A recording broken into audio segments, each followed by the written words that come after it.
Back. Hey everybody, welcome to Wednesday night OWCP chats with Chris and Gini.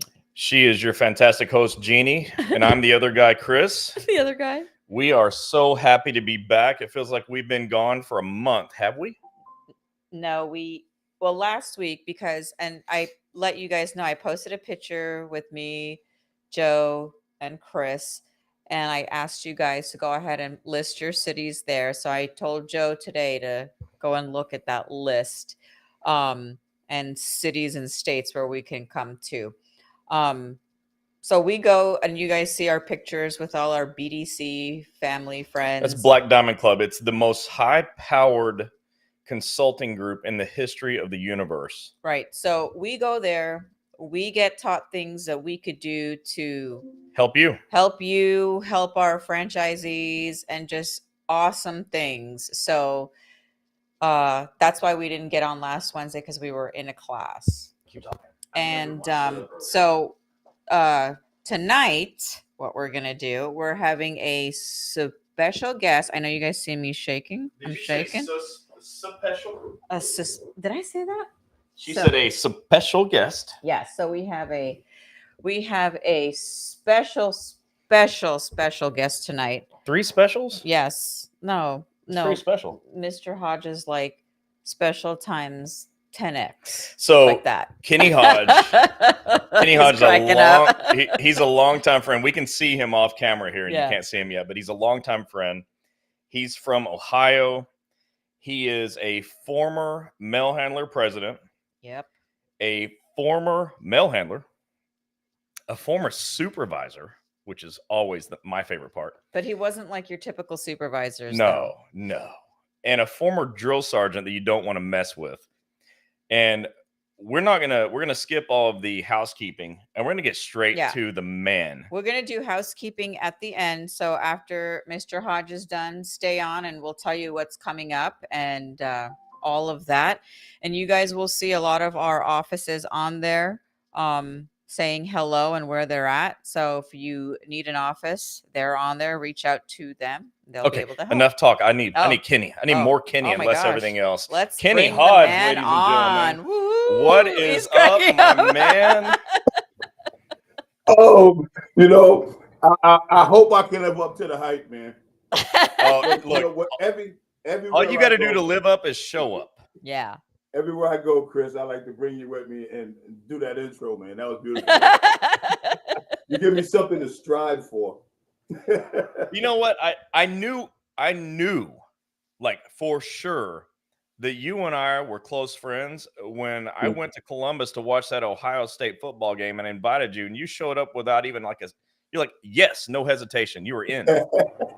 Because we've communicated so much online.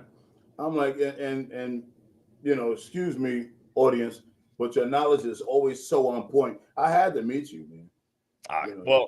Me and you was cool. You remember we actually did a podcast in your studio while I was there. Yeah, we did. Yes, we did. Yeah, man, your studio dwarfs mine, dude. That's a really good one.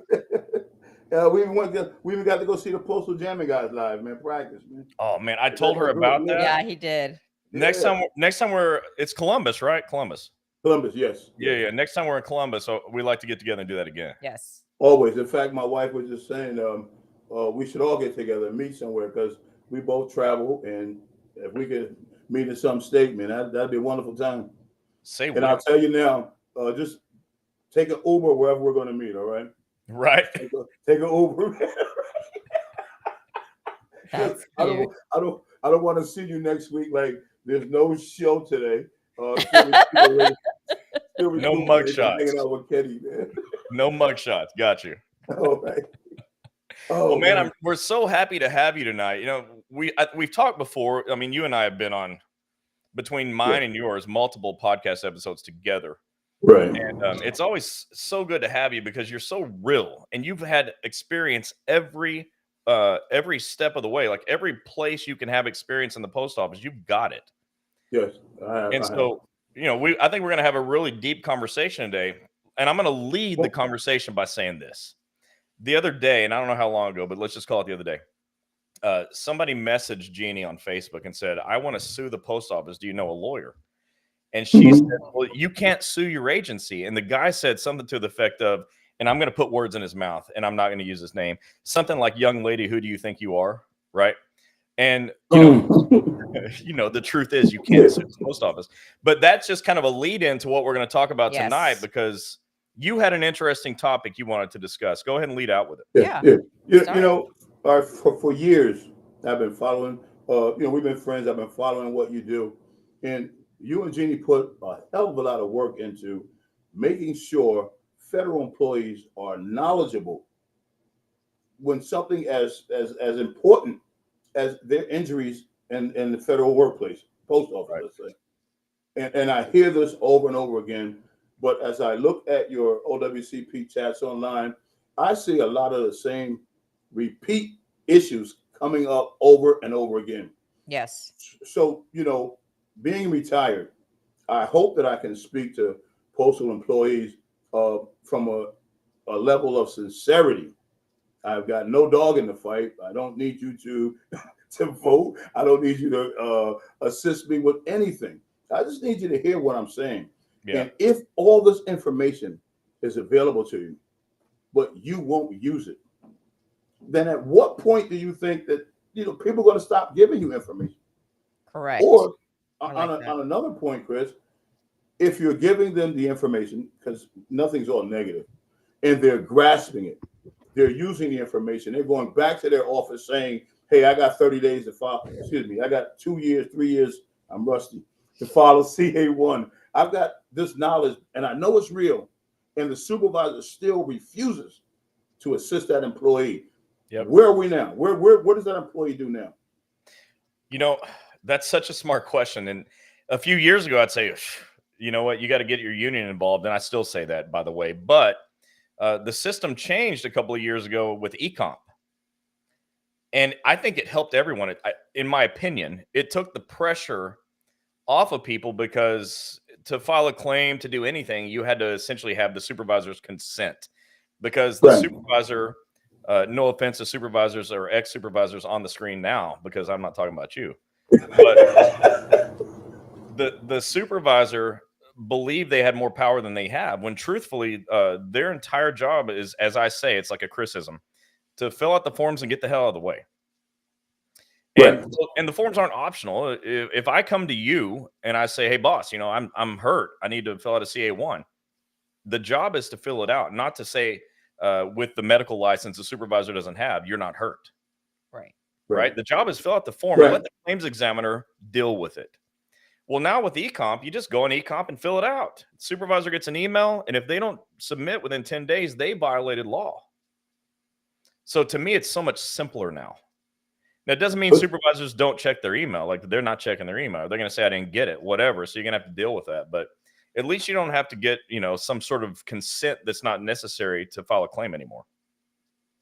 Yeah, because for years, operating as a union individual, it was just always mind-boggling to me how someone could get hurt at work and through pressure, peer pressure, or whatever, not want to file a claim to take care of themselves. I never understood that.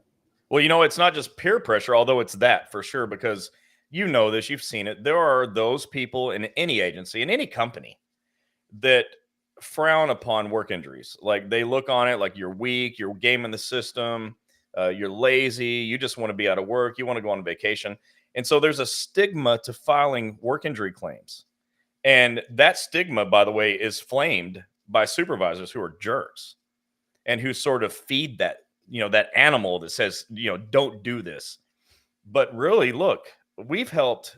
Look, this is like a shameless plug. Since the franchise started, we've helped, I think, like 4,800 people get claims approved. That's 4,800 people with legitimate injuries, like legit, where the third-party claims examiner said, yeah, you're hurt, let's get you help. But you got a supervisor, you got coworkers saying, no, nothing's wrong with you. Me and my medical license, we disagree. But at what point in the education to the employee, what point does it take hold that your supervisor, again, I'm not even going to bash him, he don't know, she don't know. They're not doing. Right. So once you, I mean, and I know people who've gotten fired behind injuries and on probation, and when I bring it to them and tell them that's not the way that's supposed to go. I mean, if you got hurt, I don't care if you're in probation, in the performance of your job, they can't just fire you today.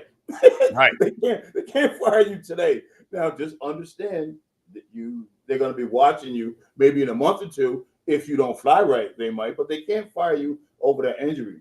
But for whatever reason, postal employees,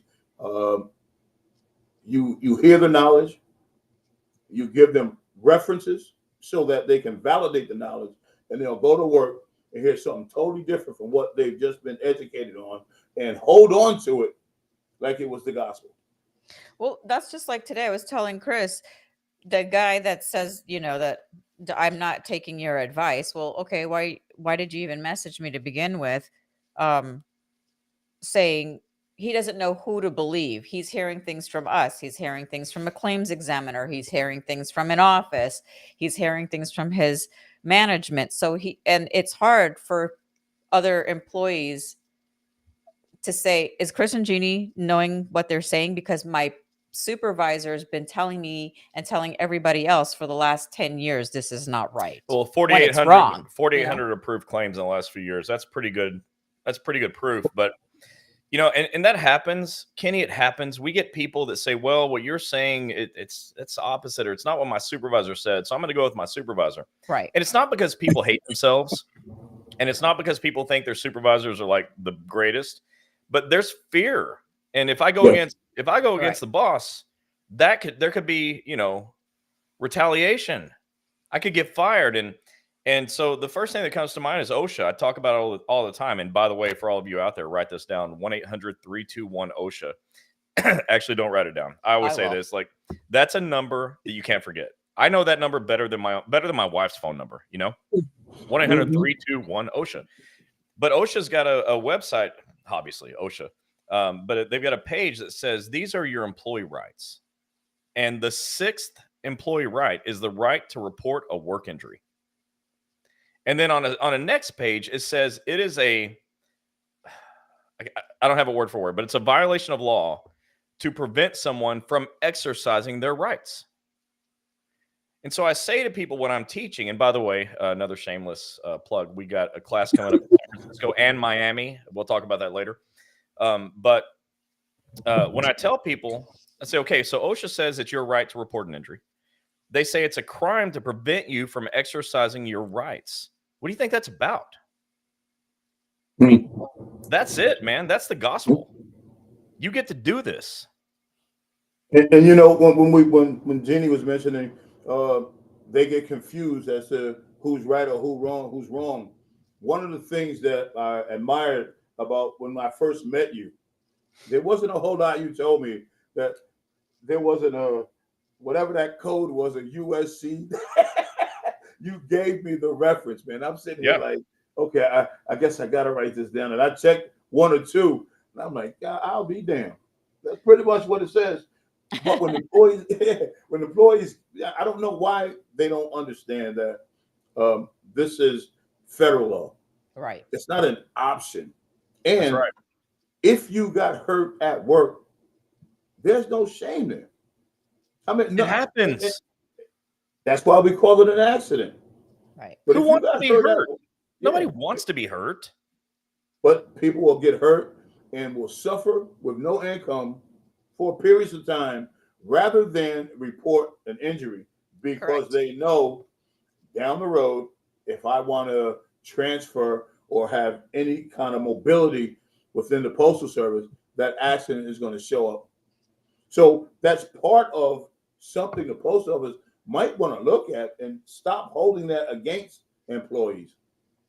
But then if they did, they would be subliminally let employees know that as an employer, I want you to exercise your rights.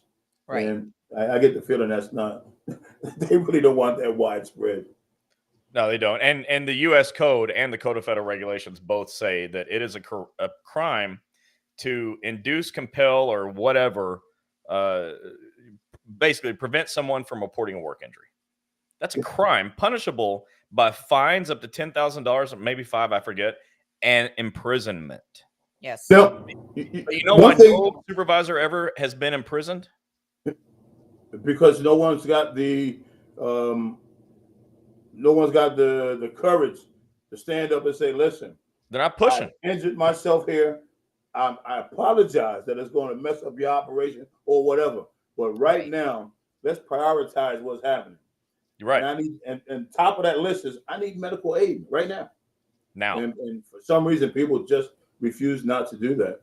And Kevin had my back. You're right. Impede. Yeah. That's the word I was looking for. Yeah, you can't stop somebody from reporting their injuries. It's a crime. And when you're hurt, if you don't report, you go back to work tomorrow. What happens to you? Potentially, you get hurt worse. Now you're hurt worse. You can't work. You're not getting paid. You can't pay your bills. You still can't go back to work. What happens next? You're homeless. Yes, it's a sequence of events that if you don't address, is bound to happen. That's right. So in every one of my books, shameless plug, breakingowcp.com, in every one of my books, I've got a chapter for supervisors. And the theme that I've settled on for management, and by the way, having a management background myself, you're not the only one on this broadcast tonight that has a management background. And so I get it from the management perspective. But I'm always saying, look, supervisors, do you realize that you're probably causing more work injuries that would otherwise be ignored? Like a lot of people would just suck it up, the rub some dirt on it crowd. Right. They just suck it up. Now they're pissed off at you because you're such a jerk. So you're like, all right, I'm going to stick it to you and I'm going to file more work injuries. And then when they file the work injury, which they should have filed, not just sticking it to you, get help. But then what happens is you give them a hard time. So they can't get back to work soon. Whereas if you would just fill out the forms, give them a CA-16, fill out the CA-17, do the limited duty assignment like the law says, you'll get people back to work a lot faster. Yes, and you will. It's way less disruptive to workflow to just help someone from day one. But too many supervisors are assholes, and they do the opposite. And if you read postal manuals, postal regulations from headquarters, the design is to get that person back to work. I mean, so the fabric, the design that management works within is designed to get that person back to 100%. And for whatever reason, they don't seem to get that message. Yeah, don't. It doesn't make any sense. I mean, if anybody just sat and thought about it, they'd realize, wait, I'm actually hurting myself as a supervisor. I'm hurting my ability to get this job done because I'm not letting people come to work. Right. I'm not letting them get better so they can get back fast. I see people on the rolls for years. I'm like, what happened? How are you not back? And I have another criticism. The easiest way to get paid is to go to work and clock in. And we're not the company doctor at all. Sun Tzu was among the Art of War. He was among many since that said there's essentially nothing more powerful than a common enemy. Well, management makes it easy for them to be my enemy. They make it easy, right? Mm-hmm. And but if they would just do the right job and help people from day one, we'd get them back. We're not the company doctor. But I still tell people, I understand you're struggling with money. You're struggling. You're worried about paying your bills, your kids in college. Your spouse is unhappy because you're not working. I get it. The surest way to get paid is to clock in. And management makes it hard for people to get back and clock in. And again, it's they have to go out of their way to do that.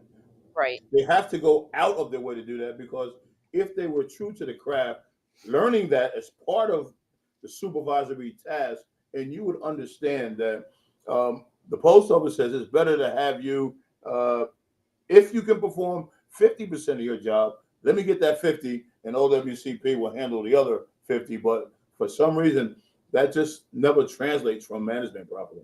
And it's something I'm going to say now that most people might have a hard time grasping. If you can get these issues, if you can get these issues to postal headquarters, I'm not talking above your district, you'll find a much different response. That's right. Now, let me caution you.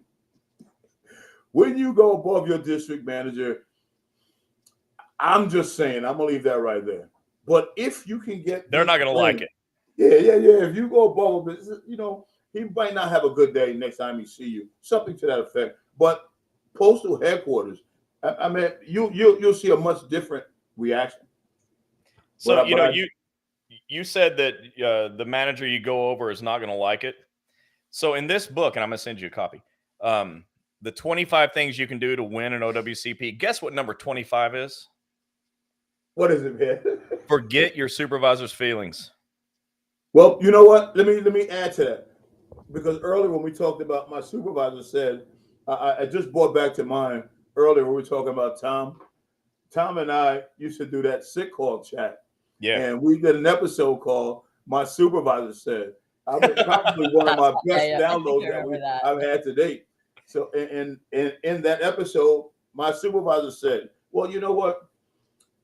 Ask your supervisor. I'm confused, Mr. and Mrs. Manager. Can you please show me that? See, I have this thing that I got to read it. Can you show me where I can't file this claim? Can you show me where I'm not entitled to COP?" Yep. And again, if you ask these questions from a calm perspective, and I know if you're out of work, missing pay, calm is the last thing on your mind. Oh, that's hard. But if you ask these questions in that manner, hopefully you're going to trigger something for that supervisor to go and check and say, wait a minute, maybe I am wrong. Maybe they are entitled. But, we've been fighting this fight with people not reporting injuries and injuries dragging for years, man. And at some point, I don't know. I don't see it stopping.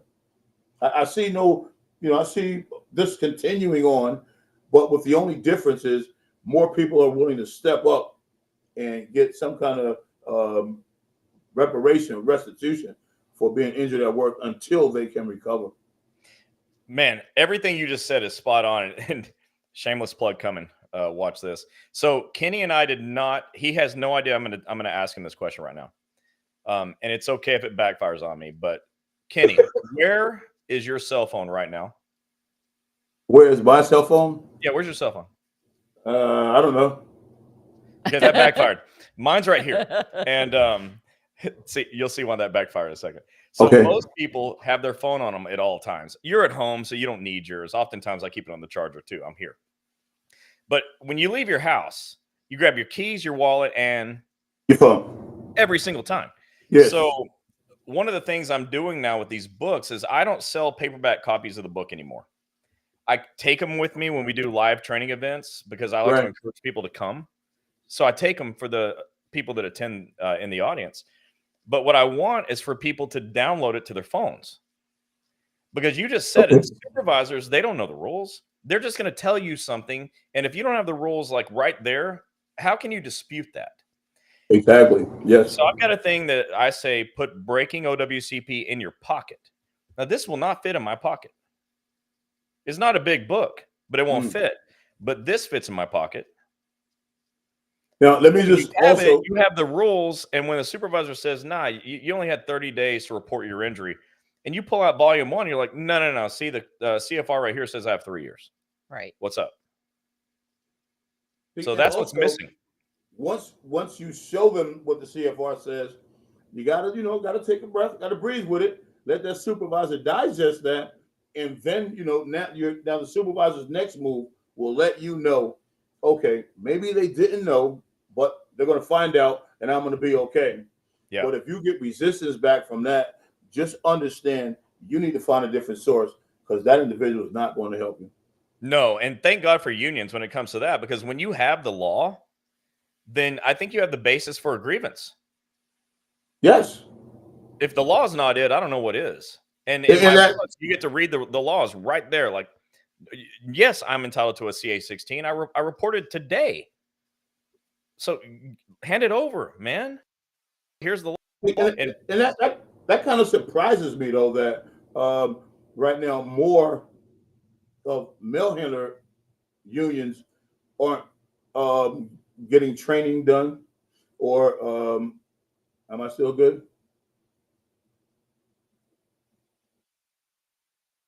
Yeah, getting more training done so that they equip that supervisor. They equip that steward with this knowledge so that the steward will be in a better position to guide. Now, I know a lot of stewards say they don't like to touch injury because they don't want to give the impression that they gave advice.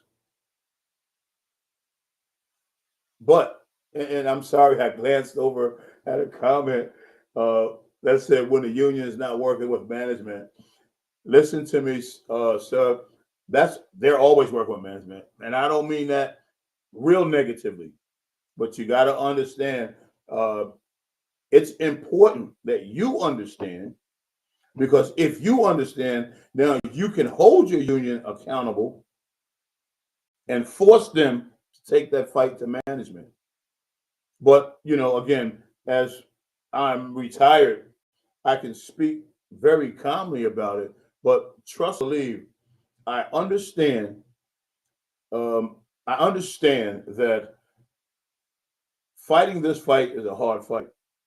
I understand I'm asking you to stay calm as possible most of the time, when that's not a real sensible thing to do if you're out of work, not receiving continuation of pay because somebody didn't take the time to follow the forms properly.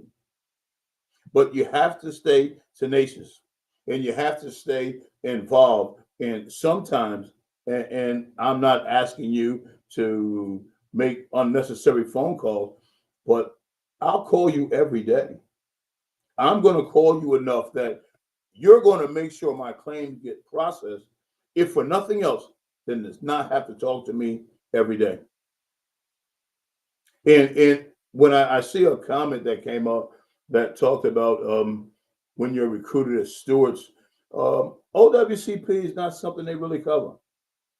OWCP is not a direct issue with your contract. Not filing brings it into a grievance procedure, but the fact that you got hurt at work, contract doesn't really address that. We've got different laws for that. So, as a union steward, I would think that unions would become very interested in ensuring that you have this knowledge to better assist those dues paying members. I would think that a union would want that, especially more so in the mail handler craft, because in the APWU, if I'm not mistaken, they have a designated person that takes care of, assists you with injury compensations, if I'm not mistaken. Now, I know in the mail handler craft, that's Kenny, not you got us back? always. Oh my God, I don't know what happened. I'm sitting here sweating bullets. Why did I lose connection? There was too much power coming from there. That's what happened. Oh, goodness. All right. But let me finish that thought there. But again, unions don't, they should be, the mail handlers should be more interested in having Chris and Gini speak to their stewards again, because like I said, APWU have designated people to do that. The mail handlers don't. So if you supply that steward with good basic injury compensation knowledge and have him understand you're here to guide, I think it would be more than beneficial. I'm still kind of perplexed why the mail handlers wouldn't take advantage of that. Well, a lot of them do, Kenny. In fact, I commend mail handlers. A lot of the mail handlers we talk to are super on board with this. Not just you, like you. No, I meant as far as the unions go, so that you teach this to everybody.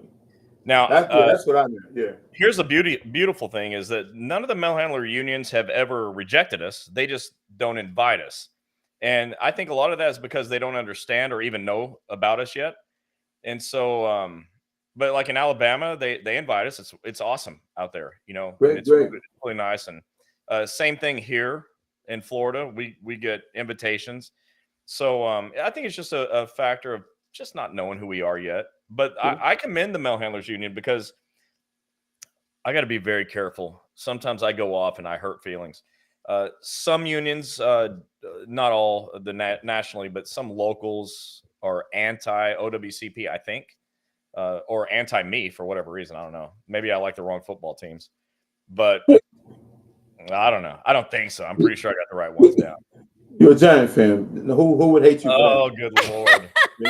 I'm just saying. You asked for that, man. I walked right into it. So, Yeah, you Kenny, asked let for me that, ask man. you something. We're talking Yeah. about supervisors not knowing what they do or they play dumb or whatever. What made you different being a supervisor?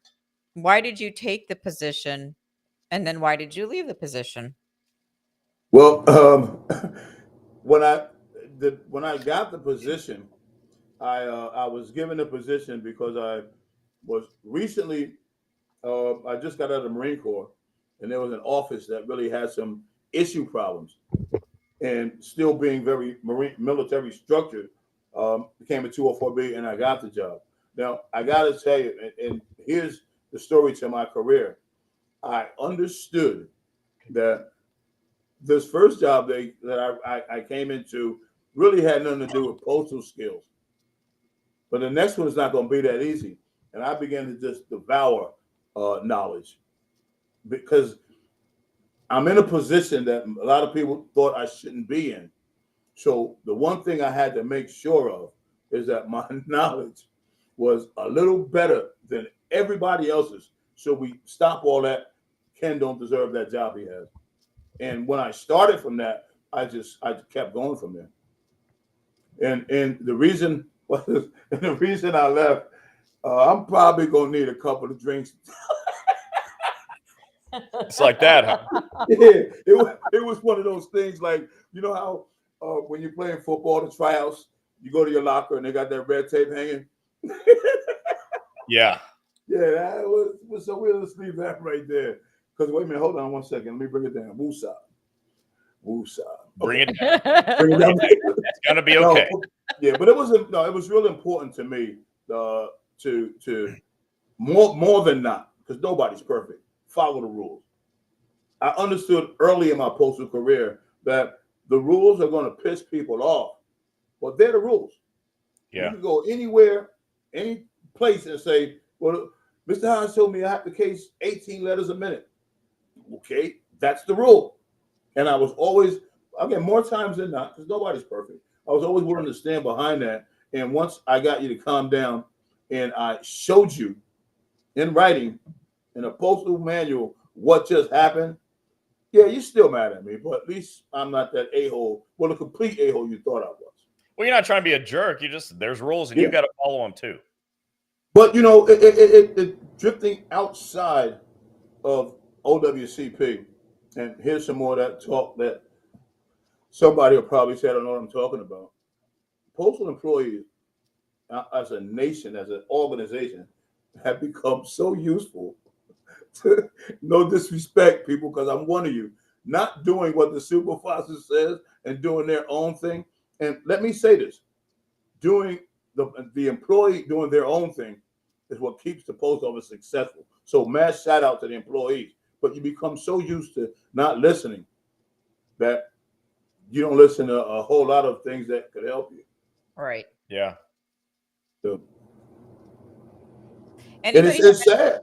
Yeah. I used to, because in the post office, if you know you got hurt, you know you should follow CA1. Well, you thinking I'll hold off, or I won't hold off, or I don't want to fall right now because I'm intimidated. Right. For whatever reason, I don't use intimidated as a real masculine sense. Now later on, a year later, that finger or that leg is still bothering you, and now somebody gives you information that it's not too late. It's not too late to file your claim. Now the whole thing comes in is employees think that someone's playing a game with them. Yeah. I mean, trust me, I used to have more people look at me crazy when I talk CAs twos to them that, I'm looking, man, I hear, just read this and then come and talk to me. Yeah. You know what? That's so common, Kenny. It's not too late. That's another criticism. It's not too late because most people don't realize they have 3 years to file a claim. Or if they do realize it, they're like, why is it 3 years? That doesn't make any sense. I was hurt 3 years ago. Why today? Well, in my opinion, I think it was made that way because A, there's not enough doctors. And so you're going to fight like hell to find somebody that knows what they're doing before federal injury centers. And B, if you could never find one, but maybe one day you have a fighting chance to get it approved, You get reimbursed for mileage and money spent and time off. And so they're able to make you whole, not to mention if your claim's approved, you're eligible for a schedule award. With that said, please don't ask me about schedule awards tonight. We'll do a whole show on it. A whole show.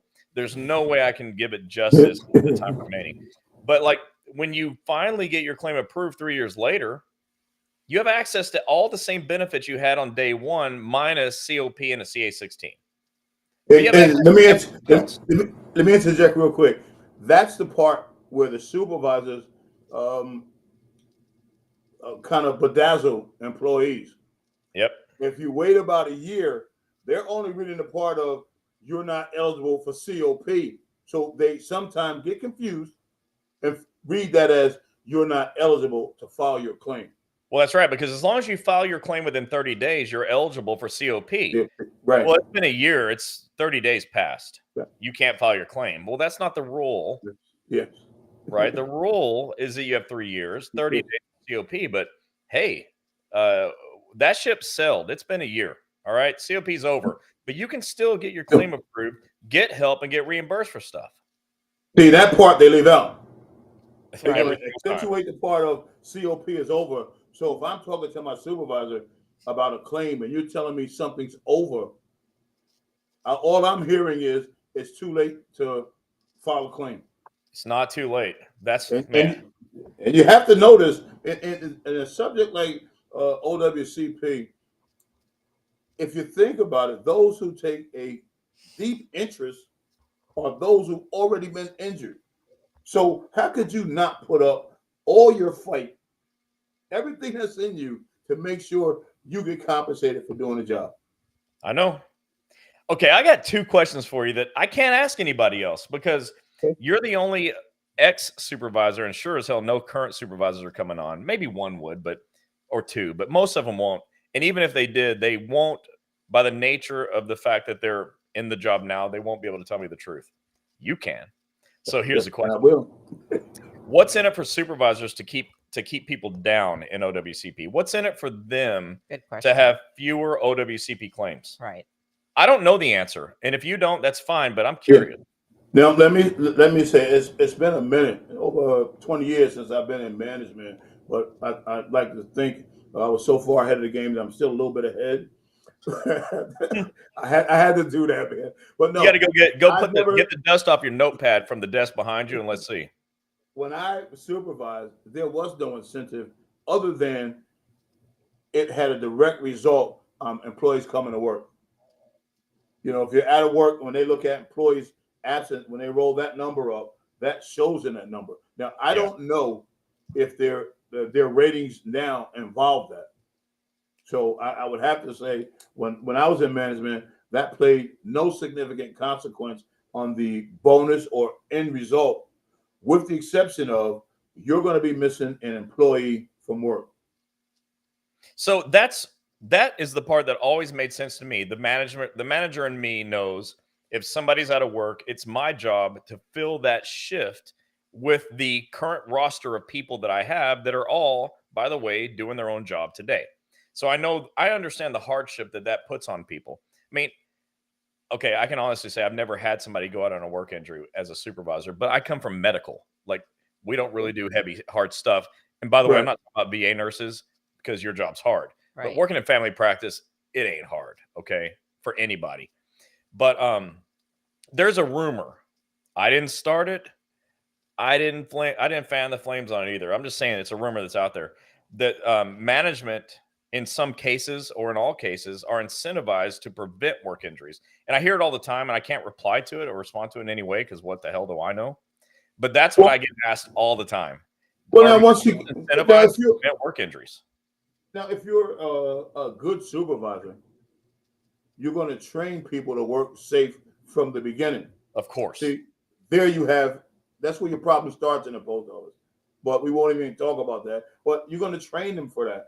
And management, like I said, I don't know of any incentive, but I do know when people here's the tumbling blocks, Chris. Yeah. Okay, I'm a good supervisor. Somebody got hurt. They're out of work. Now I got to cover that shift. So now I don't know how long he's out, but I go to what we call a rotating overtime desire list.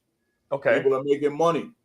Now, I get the email from headquarters, your overtime's too high. Now, where am I? I got an employee out. Upper management is Hey, what are you gonna do? cracking me across the head. So now the next person that gets hurt after what I just experienced, I am inclined to try to tell him, listen, you don't need both of your legs to carry her out. Just come on in. Oh my gosh. Now he would say such a thing, not this guy. Mean, it gets that crazy, man. I mean, and really, there's been some serious injuries that people need to be out, and you hear that supervisor, look, can you just come in and case her out? Can you come in and do something? And that's real. It's unfortunate. Yeah. Now, again, if an employee got hurt, you're out of work for, say, you're going to be out 6 months. We used to hire people just for that person's absence. That's smart. I mean, but I don't know where that philosophy has dwindled away. Now it's a case of if they're out, supervisors, you make up the difference. You know, you tell your man, listen, I got a shop that requires 20 people, including off days and injured people. I got 11.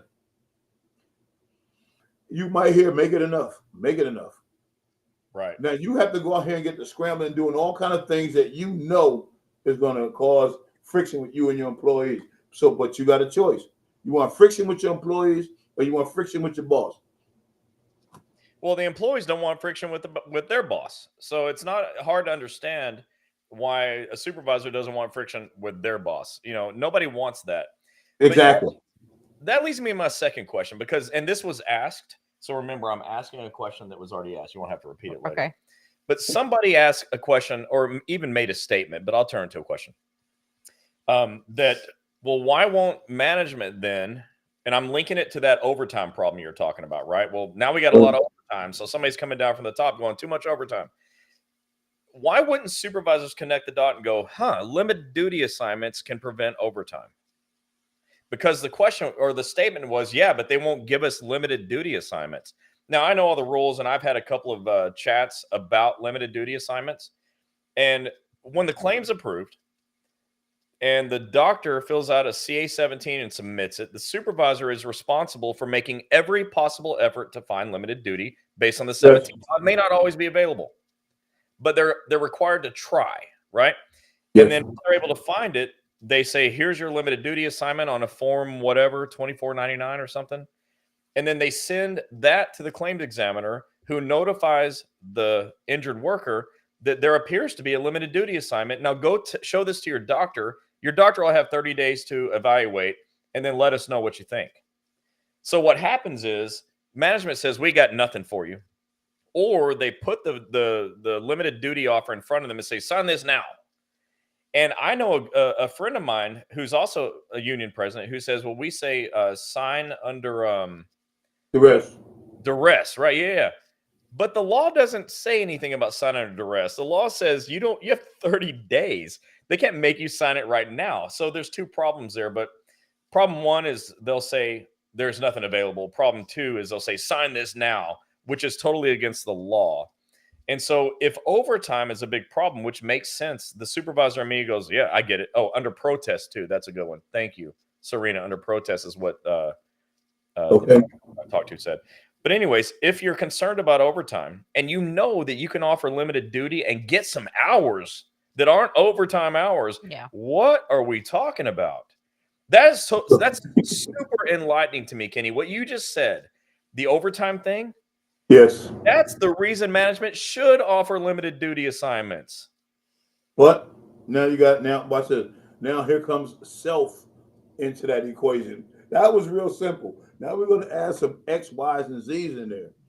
I'm a supervisor. A lot of times their feelings are hurt because you got hurt in this section on their tour. So I can't tell you I'm upset with you. What I can do is make sure you don't get no limited duty, because now you get to come and be around an area working, and people get to look at me like okay, that's one of your people sitting there taking it easy. And it's not taking it easy. It's just Following performing doctor's work. orders. Yeah, but again, if people would stop and just, I mean, you read books all your life and just take a second, and read and understand the elm on what employees are supposed to do, followed by breaking OWCP. And then again, you're gonna have to you got to cross reference both of them, and see that you have a right to a lot of the things that you're being denied. And once you understand it's a right, not a privilege for that supervisor to process your claim, you'll stand up a little straighter. Now, if supervisors, and I don't think you meant this literally, but I'm going to take it as such for my own fun. If supervisors are their feelings are hurt because you got hurt on their tour, they're in the wrong place. Because let me tell you something, and we're talking specifically about the post office. Although, for everyone here that works in any other federal agency, these rules apply to you exactly the same as they apply to USPS. The laws in OWCP are uniform across every agency, so it's important for you to understand. But specific to USPS, that's a hard job. Yeah. We know a guy who used to be a cornerback for the Pittsburgh Steelers back in the 70s and 80s, okay? And we met him, and he said, and he was specifically, he's got a lot of friends in the Postal Service. And he said, I'd never do that job. Yeah, he did. That guy's a world-class athlete, right? So that job's hard. It's right. Hard.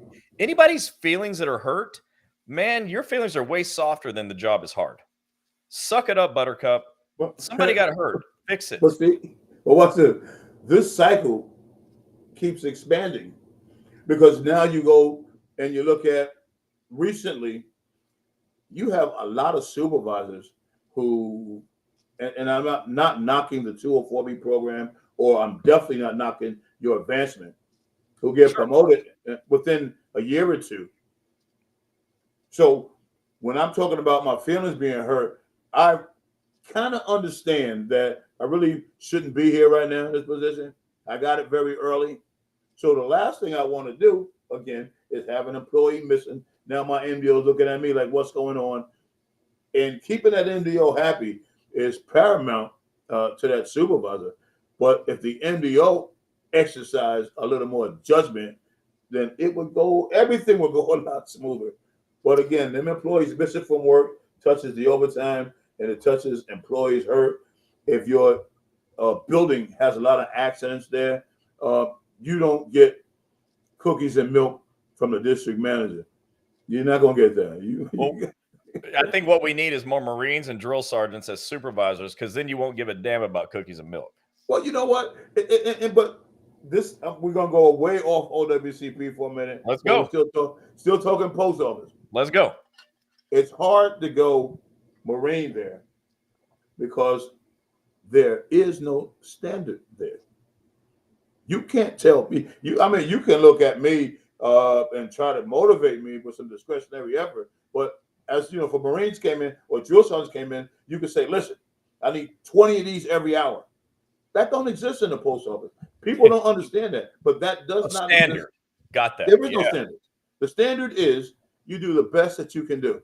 Now, doing the best that you can do, if that doesn't live up to the expectation of that supervisor, then again, when you unfortunately have an accident, he or she looks at it as, now let me give you what you've been giving me. And again, it's just a vicious cycle.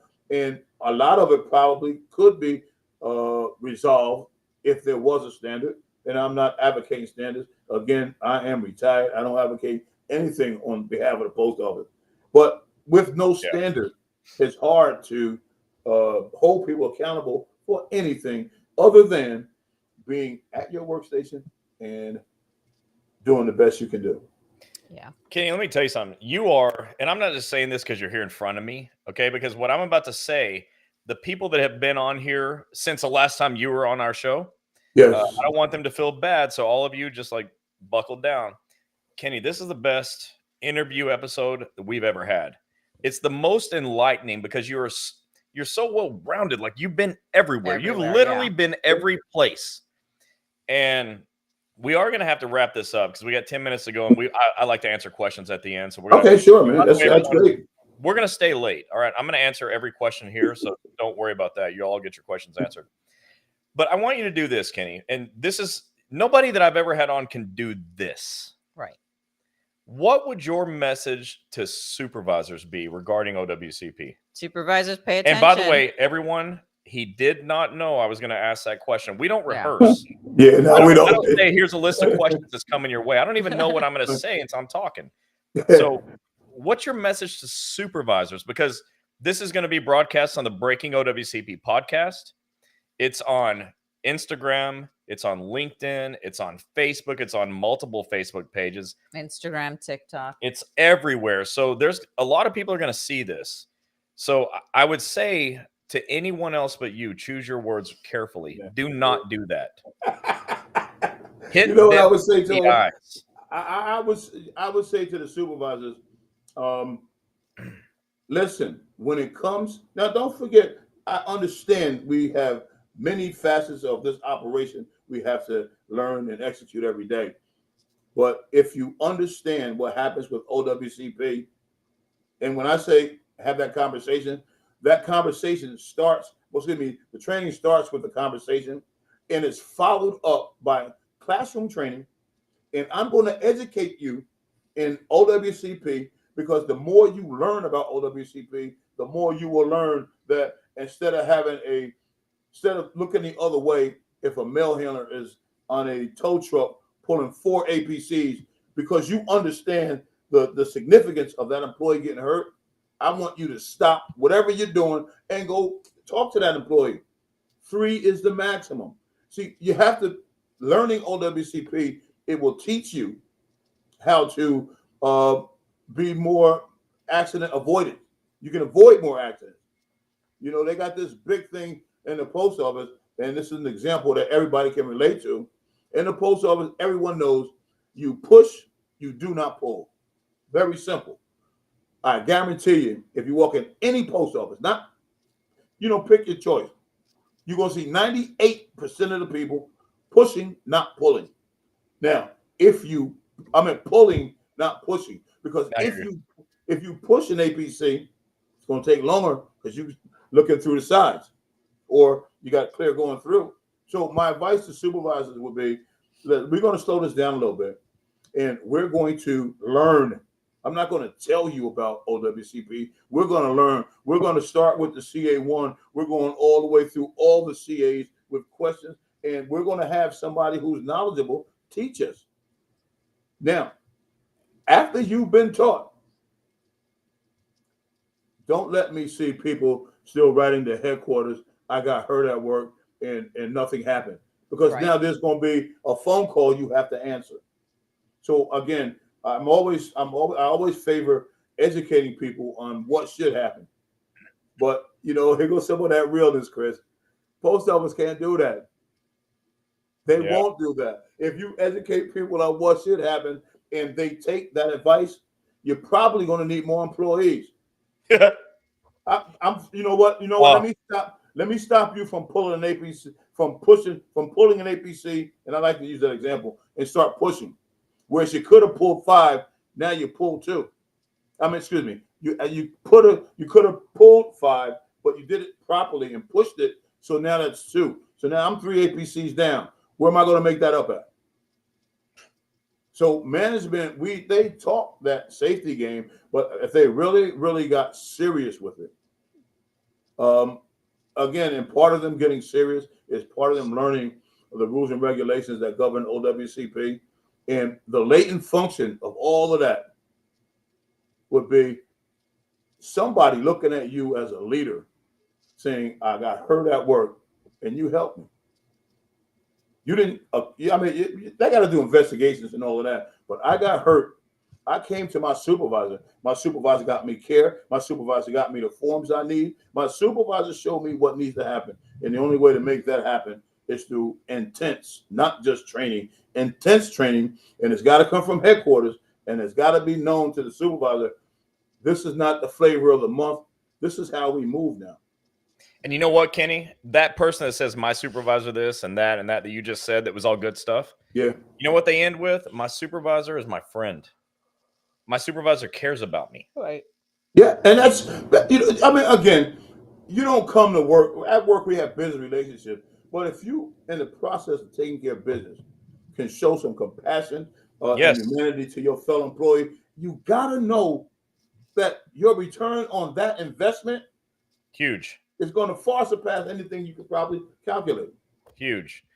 So I think that was a perfect message to the supervisors. It was. All right. So again, Kenny has no idea what I'm going to say or ask. So I'm going to give you like 5 or 10 seconds to pause if you need it to consider what I'm about to say to you. But if you had to put together to the people, not to management, all right, to everyone else that's struggling with this crap, and use one sentence, okay? I'm talking about a headline.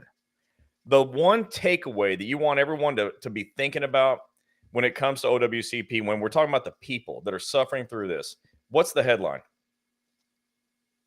There's help if you ask, but you can't just ask once. Sometimes you might have to ask 4 or 5 times. But I want you to know the system is set up to help you. There are those in the system that don't understand the system, so you don't get the help. So you have to be a little more tenacious in your grasp for this information because it's there to help you. There's help. That's right. And Dr. Cooper put the mic drop emoji. That's not really an emoji. I'm positive that's the cartoon version of Dr. Cooper, which is cool. I think so. Yeah.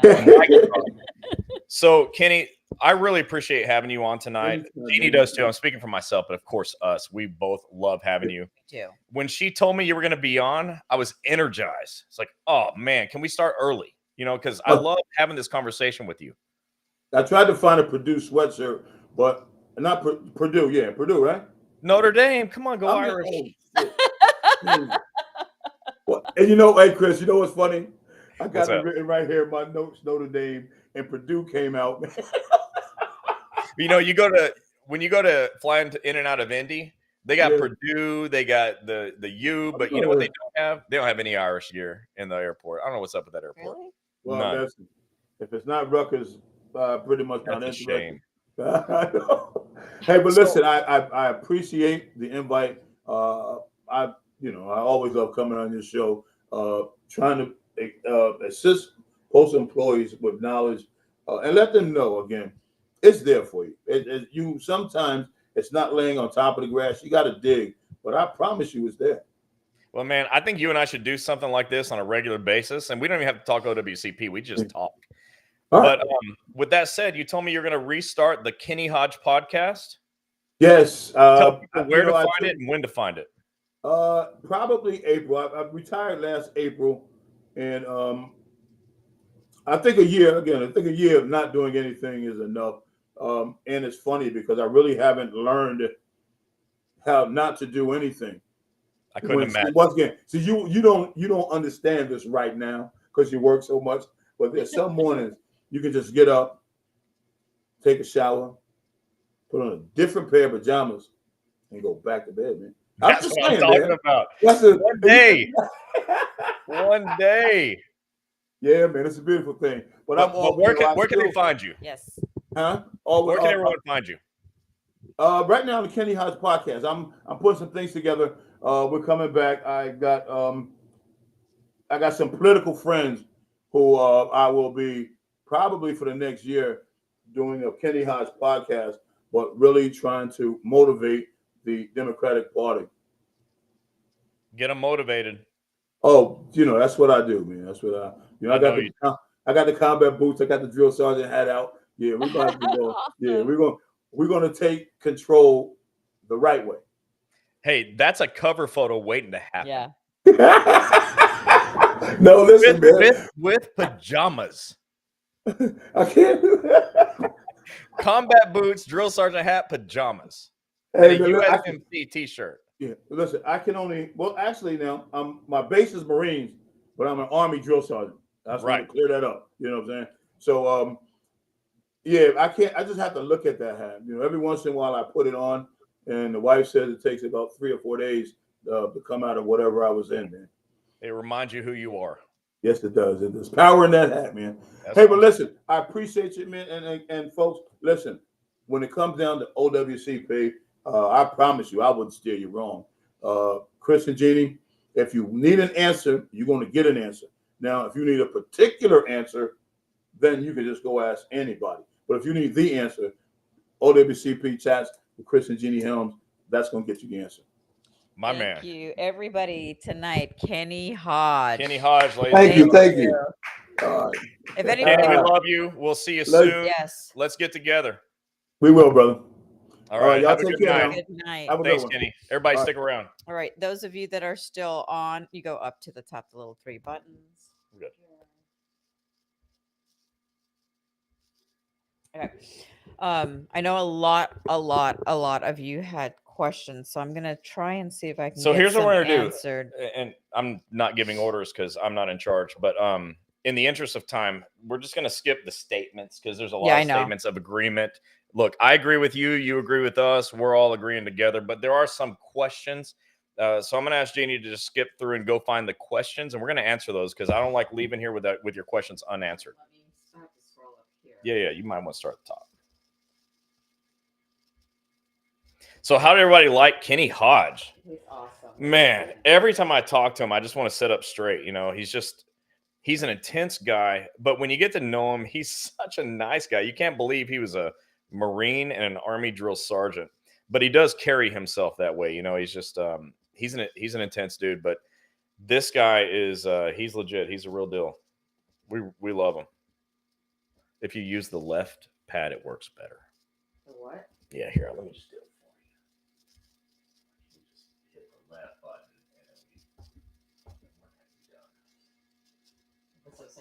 and then that's top. We're at the top. Yeah, I know. I'm trying to go down, but it's not working. Then just go right here. It's not how these things work, but it is. Everyone's like, "Oh, look, they don't know how to work stuff." Just do that. You just go right below the little thing, and you can click the button, and it'll scroll down. So everyone, talk amongst yourself. Anybody ever see Saturday Night Live in the 90s? They had this episode. It's like, so talk amongst yourself. I'll give you a topic.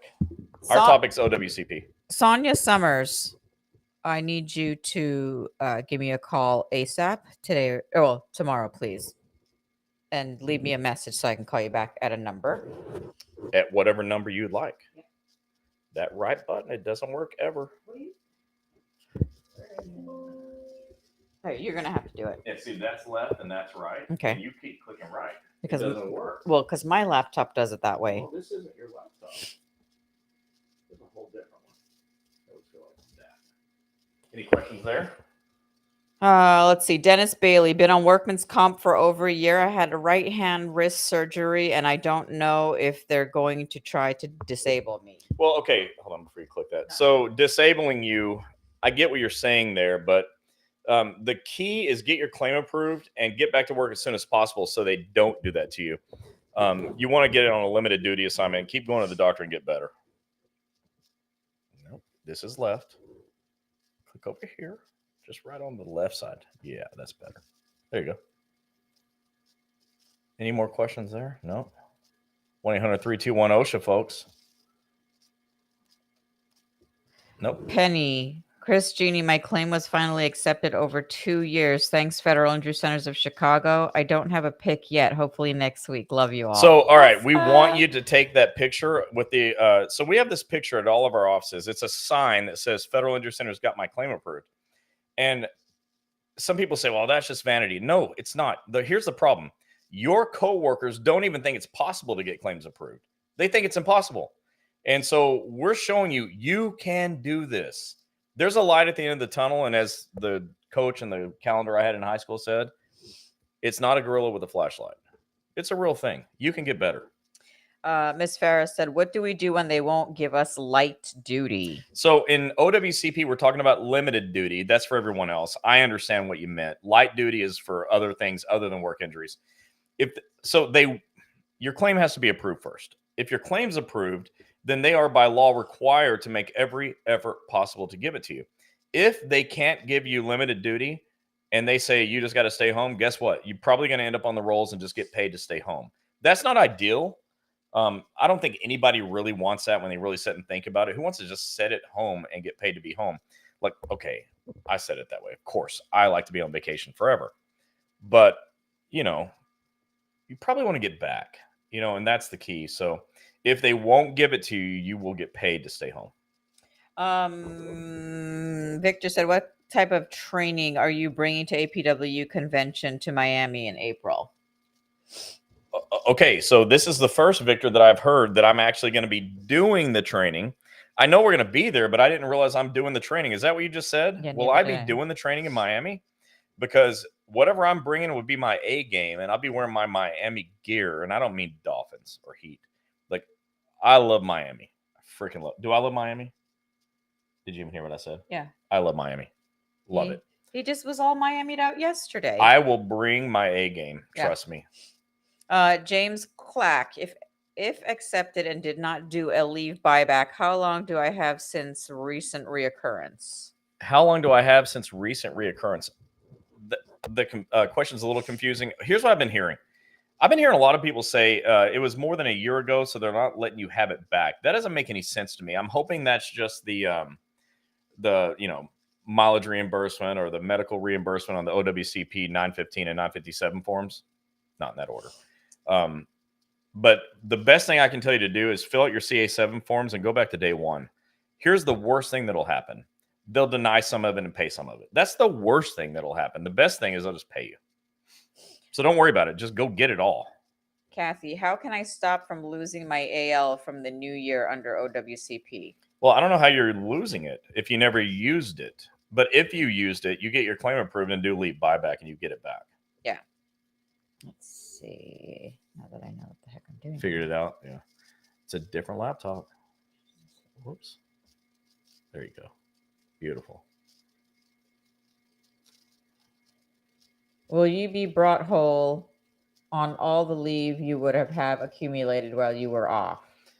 I wish I would have asked that question while Kenny was on. But isn't it once your claim is accepted? Well, they're asking, like, will they make you whole? Like, all the leave you took, this is probably the best answer. All the leave you took, you can buy back, which will make you whole.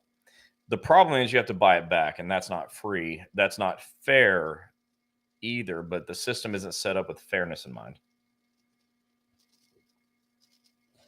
Dennis said, I have been on IOD LWOP for a year now where comp is paying my claim and has been accepted, but my leave from the post office is not accumulating sick or leave, vacation leave, which we all call annual leave. So what he's saying is he's not accumulating more leave. That doesn't make sense to me either. Go to your union and find out what the heck is going on. Some of these answers, like, these are easy answers, and it sounds like I'm not really trying, but that's the answer. Sharon, I already responded to you. Okay, when you get hurt and your OWCP is accepted, do you get your pay when you get hurt, or can they cut your route?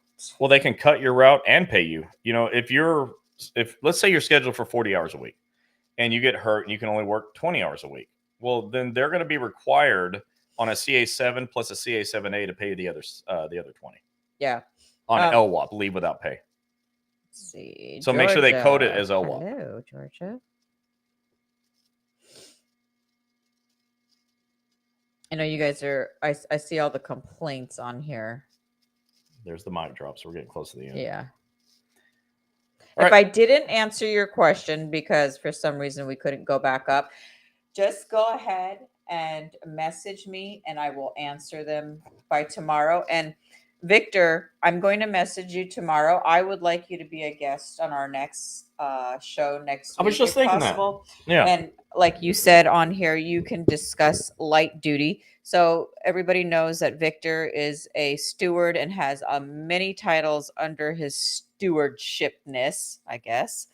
And Victor, if you are available, we'd love to bring you on so you can discuss about all this light duty, because even though Victor is with APW, he still knows so much. He is so knowledgeable. Just because he's a clerk. Just kidding, Victor. I didn't mean it like that. I know she didn't. You know, Victor is like, if you want questions, Victor knows a lot about all the other crafts. So he's actually he is a powerhouse. That's why when he's on here, I like to defer to him. But tonight I had Kenny, so I didn't really have to defer to anybody because thankfully Kenny was there and knew the answer. Frank said Kenny was great. He is. And by the way, he's great here. You should just like be able to interact with him in person. He's such a cool guy. I love being around Kenny. Anytime I'm in the same room with him, I just feel energized. He's pretty awesome. Yeah, and okay, so that's pretty much about it. So Victor, I'll get with you tomorrow, but if those of you have been paying attention to some of the posts that I've been doing, we are headed to Manhattan next week for Chris and Gini's Sip and Socialize. Come out, grab some appetizers and some drinks, come chat. This is open to anybody that wants to network with Dr. Malemi and talk to us more about federal work comp. And how we can help you in New York. How we can help you in the state of New York. And, you know, almost nobody cares about you. Joe will also be there, our partner Joe, who can take note as to other areas in New York that you guys need help in. And which is all the other areas we know. Yeah. So we know we're only in Manhattan. For now.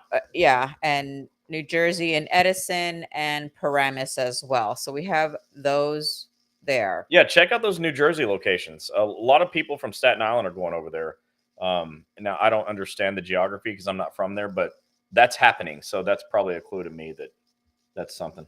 Okay, so next Thursday, the 28th, is a Sip and Social with Chris and Gini in Manhattan. And then the following week, April 4th, we will be in Norwood as well with Eric Blowers, Chris and I, Joe, and the team in the Norwood office. So again, come by, come say hello. Those of you that want to do some networking and get to meet the staff and see how you can help them and you can help our federal employees, come by.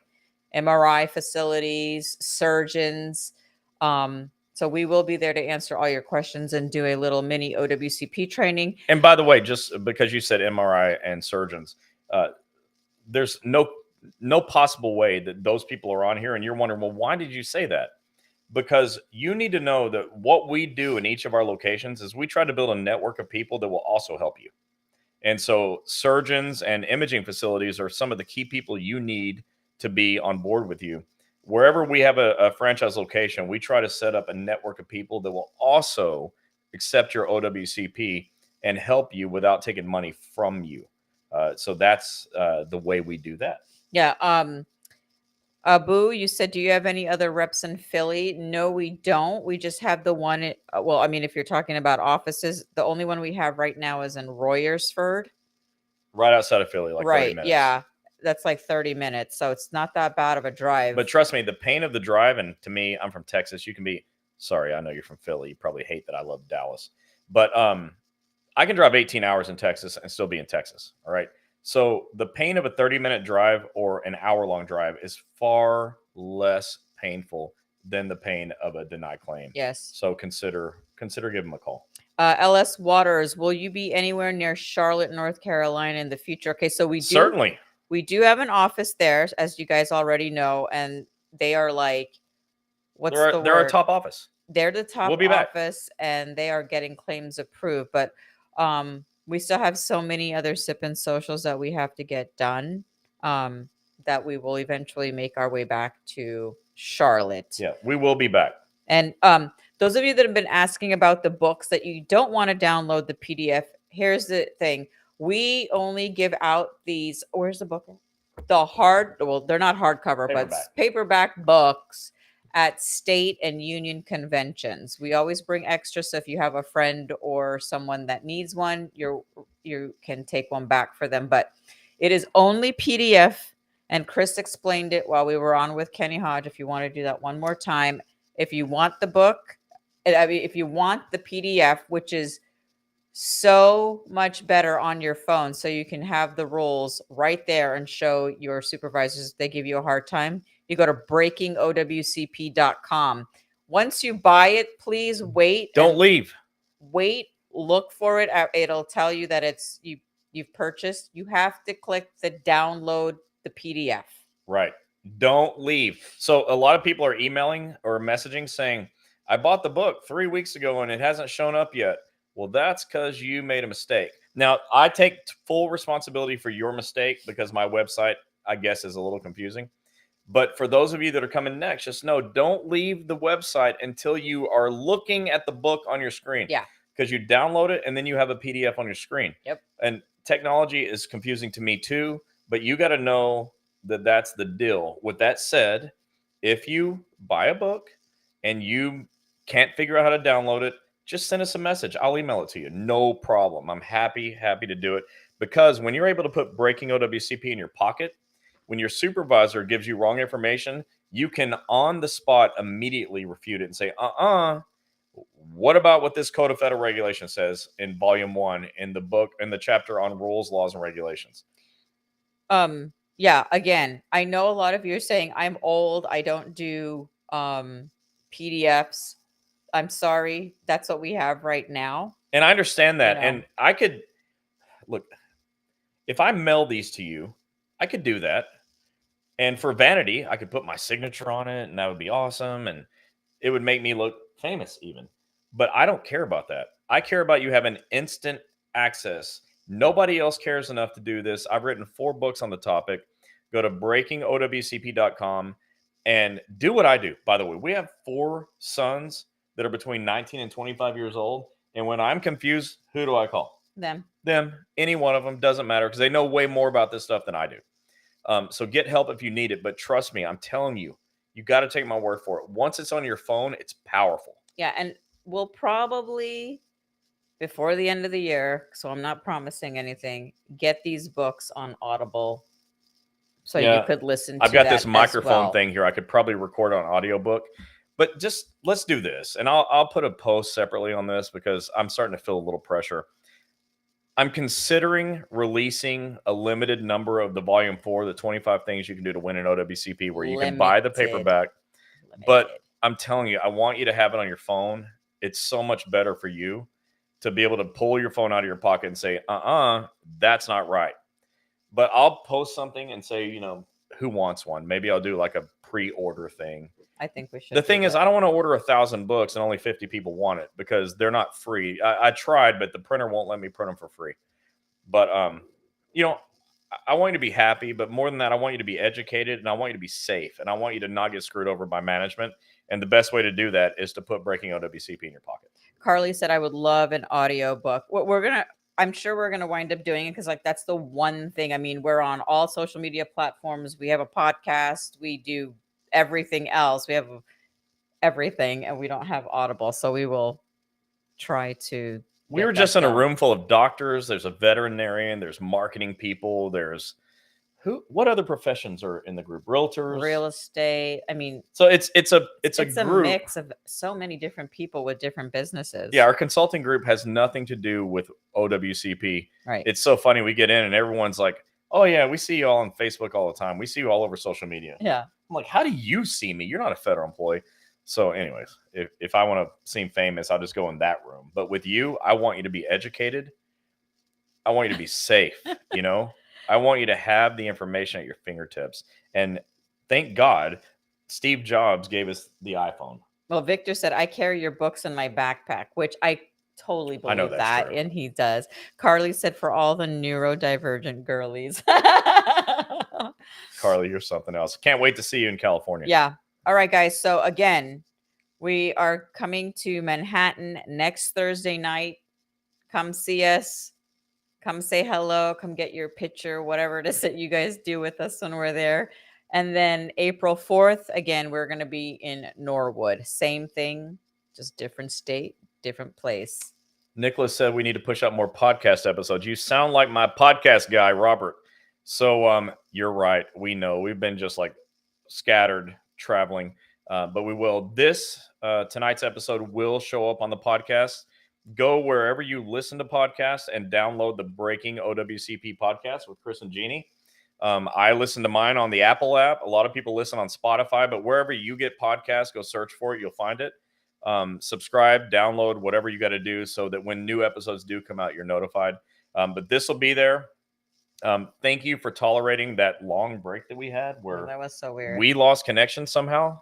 Like my Wi-Fi was still connected, but the studio wasn't. So thank you, Kenny Hodge, for carrying the show for that what seemed like forever. But anyways, yeah, go to Breaking OWCP podcast with Chris and Gini. Download, subscribe, listen, tell your friends, and come back Wednesday nights and watch more Wednesday night OWCP chats with Chris and Gini. Don't forget, if you want to see us live on the podcast, you have to go and follow Breaking OWCP Facebook page, because when we do record our podcast, we also broadcast live there. We do not bring it over to chats. So go on over there, click the follow or like button, whatever is on there. Don't forget to tell your friends we're on Instagram, we're on TikTok, we're on YouTube, we're on Facebook, and we are on LinkedIn. That's right. And I mean, I don't if there's any. You can't find us, you're not looking. If there's anywhere else we need to be, let us know, because we'll add that on too. So let's end with this. Victor says one more thing: don't give up and fight for your rights. Absolutely. We're gonna leave it there. Yes. Everyone have a great night. See you guys next Wednesday. Bye.